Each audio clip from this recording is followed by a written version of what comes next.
Friends, you are most welcome in physics in easy way. मित्रों, physics in easy वे में आपका बहुत बहुत स्वागत है। मित्रों, 11th फिजिक्स में हम कुछ दिनों से वीडियो क्लिप अपलोड नहीं कर पा रहे थे, ये हमारी व्यवस्था थी। आज हमने फिजिक्स में चैप्टर 5 को लेकर के आए हैं, क्योंकि चैप्टर 4 का हमने अंकिक क्वेश्चन कराते हुए उस चैप्टर का समापन किया था। आज चैप्टर 5 जो हमारा है वो है बल, न्यूटन के गति विषयक नियम। बहुत ही महत्वपूर्ण और बहुत ही इंटरेस्टेड चैप्टर है मित्रों। इसको आप लोग ध्यान से देखेंगे ताकि ये आपके बोर्ड के एग्जाम में और आगे आने वाले तमाम प्रकार के प्रतियोगी परीक्षाओं में अपना क्वेश्चन लेकर के आता है आपके सामने और आपको परेशानी होती है। लेकिन यदि आप हमारे साथ तन्मयता के साथ लगे रहेंगे तो किसी प्रकार की कोई परेशानी इस चैप्टर से नहीं होगी। तो सबसे पहले हम बल को देखते हैं। बल, फोर्स। मित्रों, किसी वस्तु में यदि गति होती है तो उसके पीछे एक कारण होता है कि वस्तु पर कभी न कभी बल लगा होता है या बल वर्तमान में लग रहा होता है, या फिर कह लें कि किसी वस्तु की स्थिति में परिवर्तन के लिए एक भौतिक राशि की आवश्यकता होती है, जिसको हम क्या कहते हैं, बल कहते हैं। जैसे अगर ये वस्तु है, ये इस स्थिति में है, अगर इसको छोड़ दे तो उसकी स्थिति में परिवर्तन हो जाता है। और स्थिति में परिवर्तन होने का कारण ये होता है कि इस वस्तु पर गुरुत्वाकर्षण बल लग रहा होता है। अगर ये वस्तु इस तरह से हमारे हाथ पर है तो इसकी स्थिति में परिवर्तन नहीं हो रहा, कारण इस पर लगने वाला नेट बल जो होगा वो शून्य होगा। क्यों? क्योंकि पृथ्वी गुरुत्वाकर्षण बल के कारण नीचे की तरफ इसको खींच रही है और हमारा हाथ अपवर्ड डायरेक्शन में उसी के बराबर परंतु विपरीत दिशा में बल लगा है। तो हमारे हाथ का बल ऊपर की तरफ, गुरुत्वाकर्षण बल नीचे की तरफ, दोनों बल एक दूसरे को क्या कर रहे हैं, न्यूट्रलाइज कर रहे हैं, उदासीन कर दे रहे हैं। तो इस वस्तु की स्थिति में कोई परिवर्तन नहीं होगा। इसका मतलब यह है कि वो भौतिक राशि जिसको आप बल कहते हैं, इस वस्तु पर आरोपित नहीं हो पा रही है। क्यों? क्योंकि दोनों बल, गुरुत्वाकर्षण बल और हमारे हाथ का बल, दोनों बल एक दूसरे को क्या कर रहे हैं, उदासीन कर दे रहे हैं और इस पर किसी प्रकार का कोई बल नहीं लग रहा। तो इसकी स्थिति में परिवर्तन नहीं हो रहा। यानी यदि कोई भौतिक राशि जो इस पर लगे और उसकी स्थिति में परिवर्तन कर दे तो वो भौतिक राशि क्या कही जाती है, बल कही जाती है। या कह लें कि बल एक वह भौतिक राशि है जो किसी वस्तु की स्थिति में परिवर्तन ला देती है या परिवर्तन लाने का प्रयास करती है। अगर इस बोर्ड को हम इस बोर्ड की स्थिति में परिवर्तन लाना चाह रहे हो तो इस बोर्ड पर एक भौतिक राशि अप्लाई करेंगे, उसी भौतिक राशि को हम क्या कहेंगे, बल कहेंगे।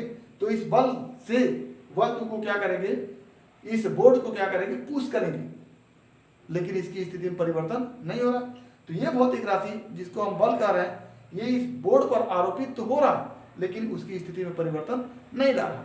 या कह लें इसी बोर्ड को हम आगे की तरफ लाना चाह रहे हैं, उसकी स्थिति में परिवर्तन करके आगे की तरफ लाना चाह रहे हैं।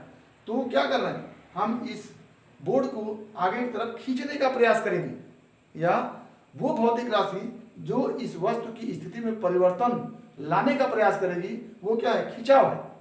तो खिंचाव से इस वस्तु की स्थिति में परिवर्तन ला सकते हैं या पुश करने से इस वस्तु की स्थिति में परिवर्तन ला सकते हैं या लाने का प्रयास कर सकते हैं।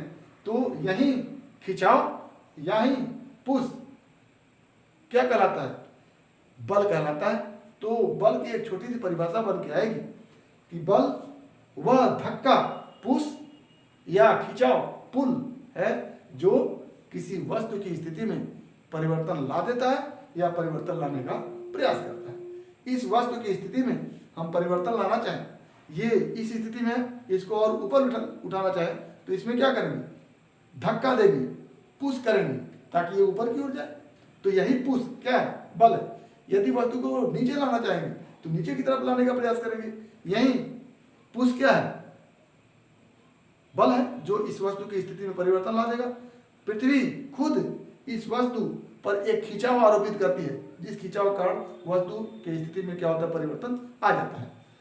तो बल एक तरह से या तो पुश है या तो पुल है, या तो धक्का है या तो खिंचाव है, जो किसी वस्तु की स्थिति में परिवर्तन ला देता है या परिवर्तन लाने का प्रयास करता है। तो क्या लिखेंगे बल के विषय में कि बल वह धक्का या खिंचाव है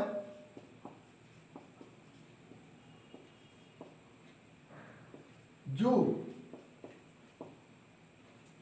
किसी वस्तु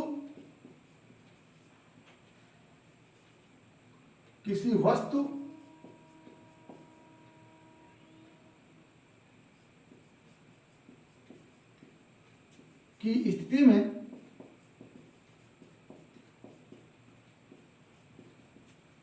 परिवर्तन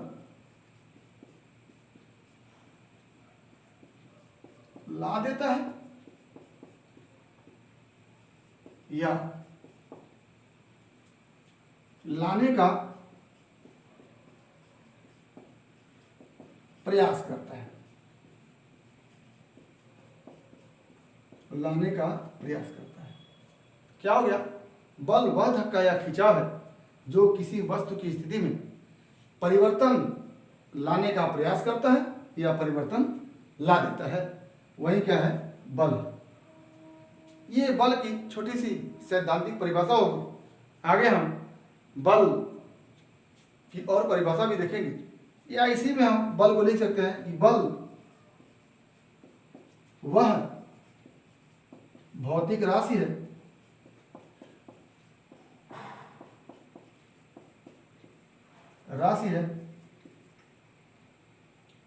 जो किसी वस्तु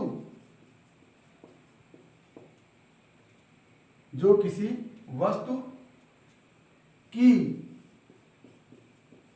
स्थिति में परिवर्तन लाती है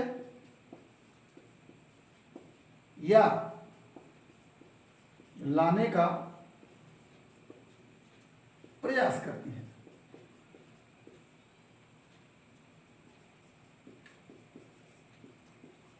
एक बल की ये भी परिभाषा हो गई। तो ये बल की दो परिभाषा है। आगे हम बल का मात्रक देखेंगे जब न्यूटन की गति विषयक नियम को देखेंगे।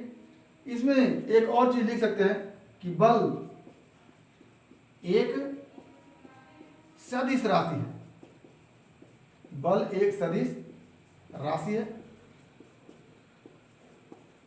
इसका मात्रक, इसका विमेय सूत्र हम आगे देखेंगे। न्यूटन के गति विषयक द्वितीय नियम जब लेकर के आएंगे तब उसमें इसका मात्रक देखेंगे, इसका विमेय सूत्र देखेंगे। तो ये बल की एक सैद्धांतिक परिभाषा हो गई। पहला, बल वह धक्का या खिंचाव है जो किसी वस्तु की स्थिति में परिवर्तन ला देता है या लाने का प्रयास करता है। वहीं उसी को दूसरे रूप में, बल वह भौतिक राशि है जो किसी वस्तु की स्थिति में परिवर्तन लाती है या लाने का प्रयास करती है। बल क्या है, एक सदिश राशि है। इतना आप अभी जानें। इसके बाद आगे बल का मात्रक और बल का विमेय सूत्र हम देखेंगे। अगला जो टॉपिक हमारा है इस चैप्टर में, ये जड़त्व।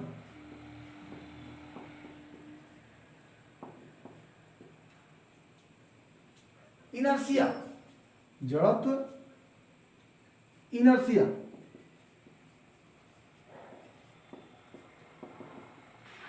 जड़त्व का मतलब होता है जड़ की स्थिति को बनाए रखना।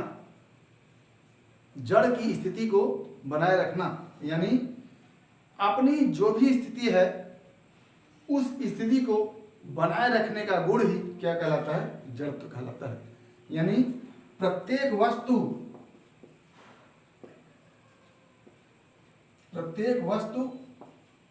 में अपनी वर्तमान स्थिति को बनाए रखने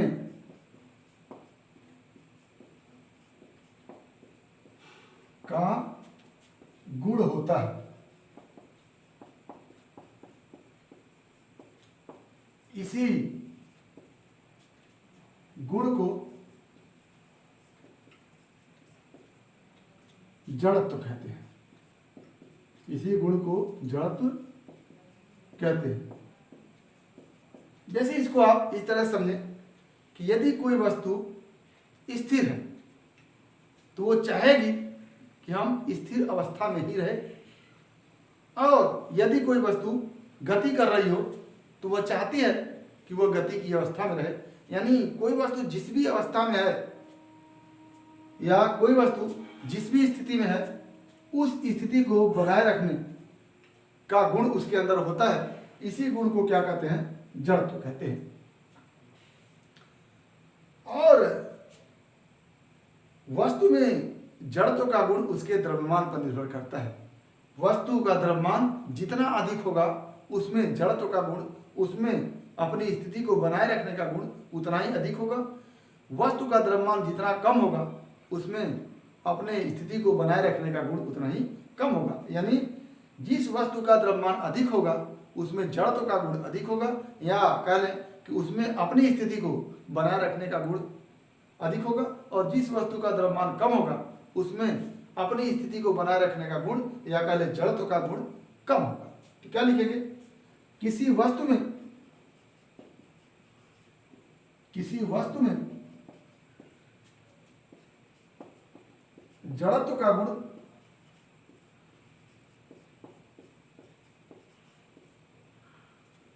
उसके द्रव्यमान पर निर्भर करता है।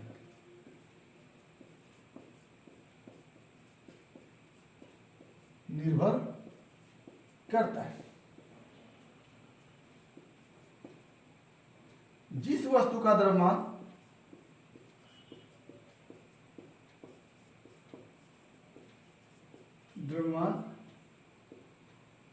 अधिक होगा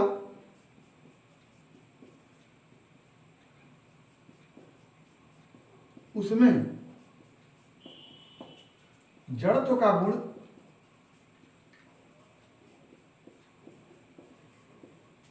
अधिक होगा,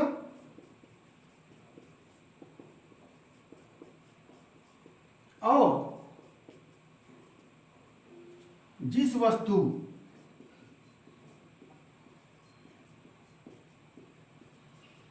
का द्रव्यमान कम होगा उसमें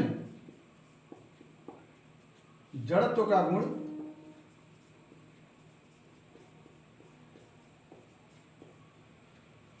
कम होगा। ये तो हो गया जड़त्व किसे कहते हैं, या कह लें कि प्रत्येक वस्तु में अपनी वर्तमान स्थिति को बनाए रखने का गुण होता है। इसी गुण को क्या कहते हैं? जड़त्व कहते हैं। किसी वस्तु में जड़त्व का गुण किस पर निर्भर करता है? उसके द्रव्यमान पर निर्भर करता है। द्रव्यमान अधिक है तो वस्तु में जड़त्व का गुण अधिक होगा, और द्रव्यमान कम है तो वस्तु में जड़त्व का गुण कम होगा। जैसे अगर कोई 25 किलो द्रव्यमान की वस्तु है और यह वस्तु अपनी स्थिति को बनाए है, उसकी स्थिति में कोई परिवर्तन नहीं हो रहा।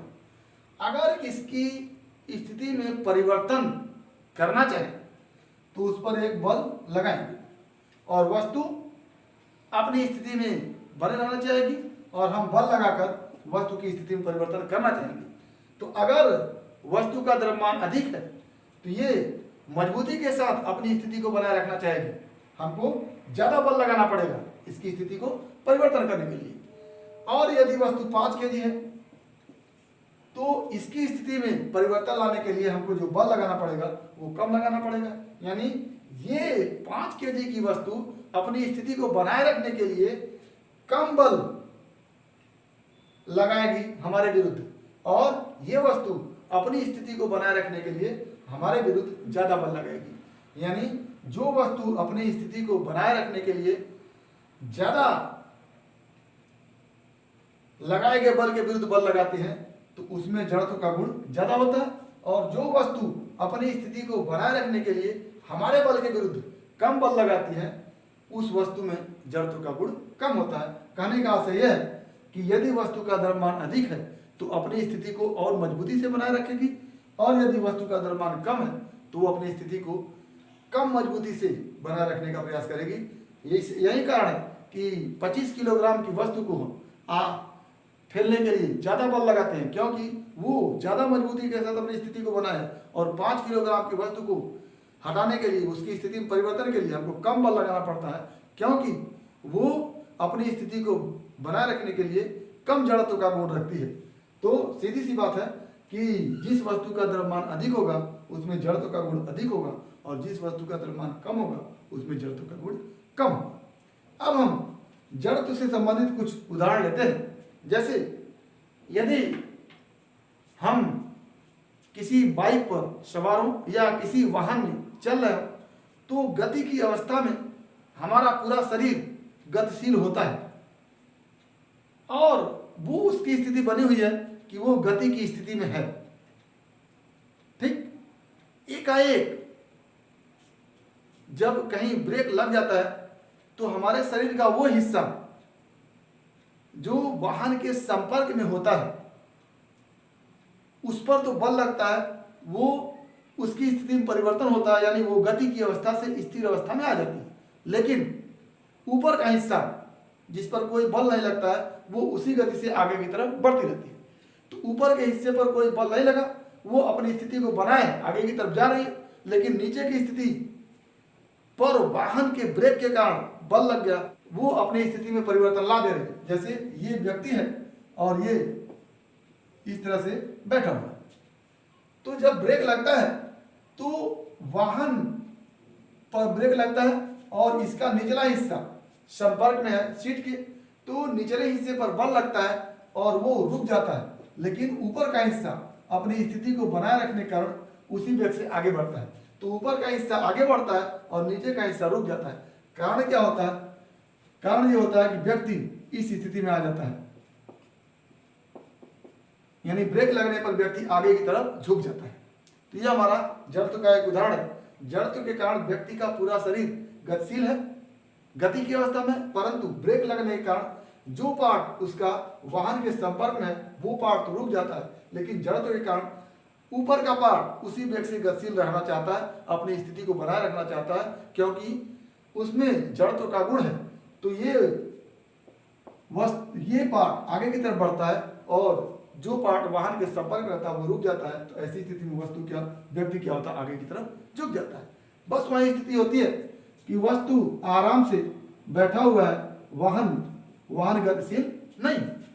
लेकिन जब वाहन गतिशील होती है तो ये सीट के माध्यम से इसके निचले पोर्शन पर बल लगता है और ये अपनी गति की स्थिति में परिवर्तन करके आगे बढ़ जाता है। लेकिन ये विराम की जड़त्व में होता है, ये विराम की अवस्था में होता है। तो ऐसी स्थिति में आगे का हिस्सा आगे बढ़ जाता है और ये पीछे का हिस्सा उसी तरह बना रहता है और व्यक्ति पीछे की तरफ क्या हो जाता है? झुक जाता है। तो ये हमारा जड़त्व का कारण होता है कि वाहन में बैठा हुआ व्यक्ति ब्रेक लगने पर आगे की तरफ झुक जाता है और एक गाड़ी के चल देने पर वो पीछे की तरफ झुक जाता है। ये हमारा जड़त्व का एक उदाहरण है। तो इसी तरह के उदाहरण हम आगे भी देते रहेंगे। तो अगला वीडियो क्लिप हमारा जड़त्व से संबंधित कुछ उदाहरण को लेकर के है। तो जड़त्व क्या होता है, बल क्या होता है, बल अदिश राशि है कि सदिश राशि है, जड़त्व से संबंधित एक उदाहरण को हमने देखा। आगे हम और भी उदाहरण देखेंगे, लेकिन इसके पहले हम देखते हैं जड़त्व के प्रकार क्या होते हैं। जड़त्व के प्रकार, जड़त्व के दो प्रकार होते हैं। पहला होता है विराम का जड़त्व, विराम का जड़त्व, और दूसरा होता है गति का जड़त्व। विराम का जड़त्व का मतलब होता है कि कोई वस्तु विराम अवस्था में है तो वह अपनी स्थिति में परिवर्तन नहीं लाएगी, वो अपने विराम स्थिति को बनाए रखने का प्रयास करेगी। तो इस प्रकार के जड़त्व को हम क्या कहते हैं? विराम का जड़त्व कहते हैं। और गति का जड़त्व, यदि कोई वस्तु गति की अवस्था में है तो गति की अवस्था में रहेगी, उसमें किसी प्रकार का परिवर्तन लाने का प्रयास नहीं करेगी या उसमें किसी प्रकार के परिवर्तन का वो विरोध करेगी या अपने गति की अवस्था को बनाए रखना चाहेगी, तो वस्तु के इस प्रकार के जड़त्व को क्या कहते हैं? गति का जड़त्व कहते हैं। तो आइए देखते हैं विराम का जड़त्व क्या होता है और गति का जड़त्व क्या होता है।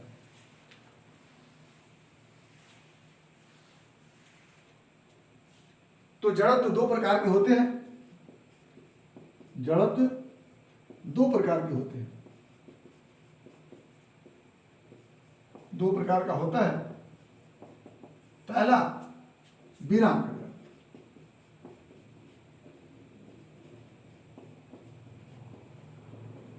विराम का जड़त्व। विराम की जड़त्व यह होता है कि आप जड़त्व में पहले पढ़ चुके हैं कि वस्तु अपनी स्थिति को बनाए रखना चाहती है या वस्तु में यह गुण होता है कि वह अपनी स्थिति को बनाए रखे। तो यदि वस्तु विराम में है तो वह अपने विराम की स्थिति को बनाए रखेगी और वस्तु में इस विराम की स्थिति को बनाए रखने का जो गुण होता है उसी गुण को क्या कहते हैं? विराम का जड़त्व कहते हैं। तो लिखेंगे कि यदि वस्तु विराम अवस्था में है, विराम अवस्था में है, तो वह अपने विराम अवस्था को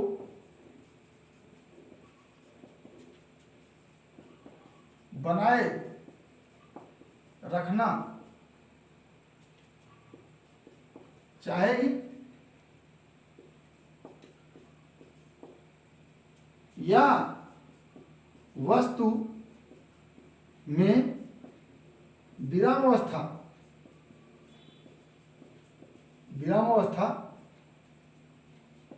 को बनाए रखने का गुण होगा।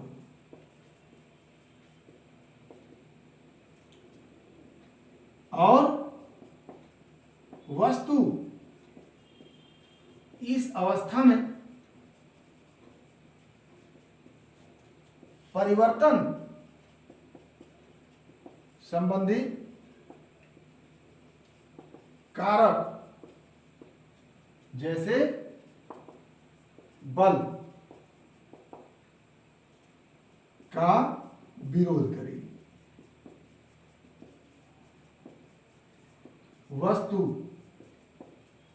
में इस प्रकार के जड़त्व को विराम का जड़त्व कहते हैं। विराम का जड़त्व कहते हैं। विराम का जड़त्व कहते हैं। क्या कि यदि वस्तु विराम अवस्था में है तो वह अपने विराम अवस्था को बनाए रखना चाहेगी या वस्तु में विराम अवस्था को बनाए रखने का गुण होगा और वस्तु इस अवस्था में परिवर्तन संबंधी कारक, वस्तु के विराम अवस्था में जो कारक परिवर्तन लाने का प्रयास करेगा जैसे कि बल का क्या करेगी? विरोध करेगी। वस्तु में इस प्रकार के जड़त्व को क्या कहते हैं? विराम का जड़त्व कहते हैं। और गति का जड़त्व, गति का जड़त्व तो क्या हो जाएगा? यदि वस्तु गति की अवस्था में है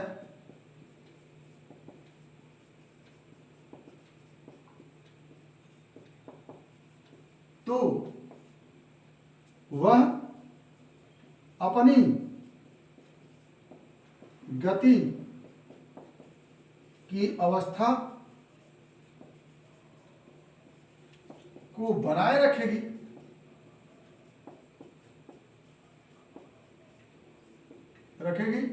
या वस्तु में इस अवस्था, वस्तु में गति की अवस्था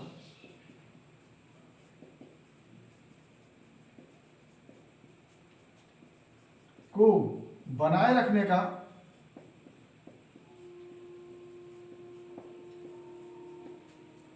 गुण होगा। बनाए रखने का गुण होगा तथा इस अवस्था में परिवर्तन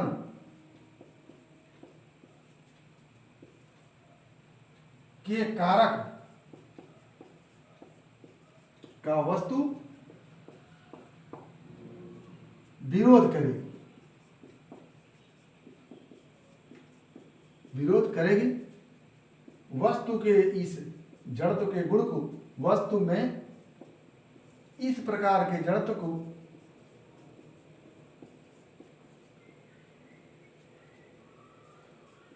जड़त्व के गुण को गति का जड़त्व कहते हैं। गति का जड़त्व कहते हैं। तो ये हमारा हो गया गति का जड़त्व। जैसे वस्तु गति की अवस्था में है तो वो गति की अवस्था में रहेगी या उसमें अपनी गति की अवस्था को बनाए रखने का गुण होगा, और वह उस कारक का, जिसको आप बल कह सकते हैं, उस कारक का, जैसे बल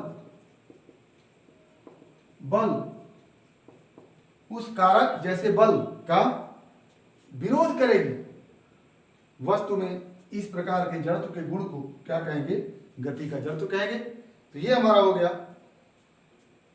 गति का जड़त्व और विराम का जड़त्व। इसके पहले हमने पढ़ा बल किसे कहते हैं, बल एक सदिश राशि है। जड़त्व किसे कहते हैं, जड़त्व कितने प्रकार के होते हैं।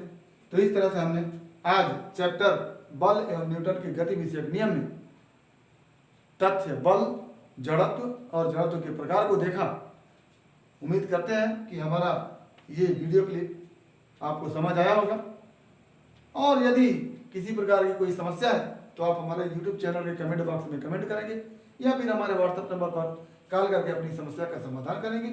और यदि वीडियो क्लिप आपको पसंद आया हो तो प्लीज़ लाइक करेंगे, शेयर करेंगे, साथ ही हमारे YouTube चैनल को सब्सक्राइब करेंगे, ताकि इस तरह का हमारा हर वीडियो क्लिप आप तक पहुंचता रहे और हर वीडियो क्लिप का नोटिफिकेशन आपको मिलता रहे। तो आज बस इतना ही। आगे आपके भविष्य के लिए बेस्ट ऑफ लक। धन्यवाद।